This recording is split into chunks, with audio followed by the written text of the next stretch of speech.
Hi అండి, అందరూ ఎలా ఉన్నారు? బాగున్నారా? నేనైతే బాగున్నాను. చాలా రోజులకి నిన్న వ్లాగ్ తీసాను, పెట్టడం కుదరలేదు. సో ఈరోజు పెడుతున్నాను. బ్రేక్ఫాస్ట్ అయితే మినపట్టు పల్లి చట్నీ, దొండకాయ ఫ్రై అండ్ రసం. ఇది మా చెట్టు కనకాంబరాలు. ఇది మా గోడ పక్కన కొంచెం ఓపెన్ ప్లేస్ ఉంటుంది. చిరాగ్గా ఉంటే కొంచెం క్లీన్ చేసుకుంటున్నాం నిన్న.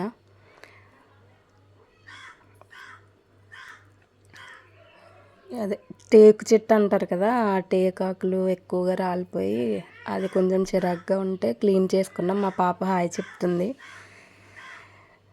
రసం అయితే నేను తాలింపు పెట్టుకుంటున్నాను. సింపుల్గా నేనైతే దొండకాయ ఫ్రై ఇలా చేస్తాను. మీరు ఎలా చేస్తారో ఇలా చేసి చూడండి, సింపుల్గా బాగుంటుంది.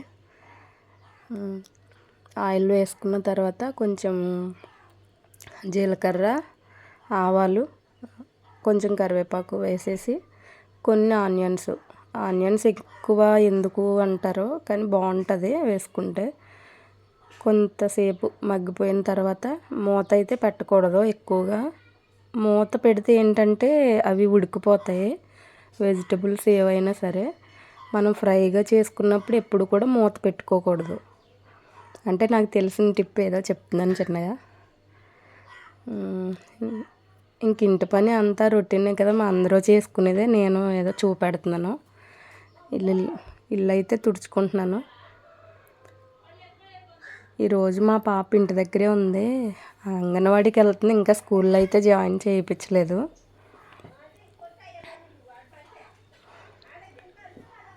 ఇంకా గిన్నెలు అయితే చాలా ఉన్నాయి, అంట్లు కడగాలి. ఇంకెప్పుడు ఉండేదే కదా, ఇంకా వండుకోవడం, తినడం, తోముకోవడం. ఇంక ఇంట్లో ఉంటే ఇదే కదా పని, ఏముంటుంది.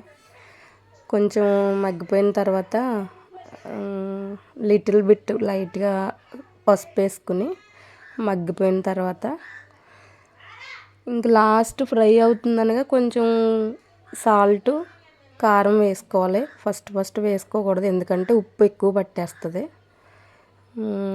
ఏదైనా సరే కొంచెం మగ్గిన తర్వాత మధ్యలో సాల్ట్ వేసుకుంటే అది ముక్కలకి కానీ ఆనియన్స్కి కానీ సాల్ట్ అనేది ఎక్కువ పట్టదు.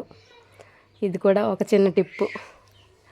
నాకు తెలిసినవి చిన్నగా నేను అవే యూస్ చేస్తాను. కొంచెం అవి మగ్గిపోయినాయి కదా, సాల్ట్ వేసుకుంటున్నాను. కొంచెం కారం కూడా వేసుకుంటే లైట్గా, ఎందుకంటే ఎండుమిర్చి వేయలేదు. కరెంట్ పోయింది, మా గదిలో అంత వెలుతురు రాదు. లాస్ట్ ఫ్రై అయితే అయిపోయింది. ఇంకా గిన్నెలు ఉన్నాయి కొన్ని, అవి కూడా అయిపోతున్నాయి.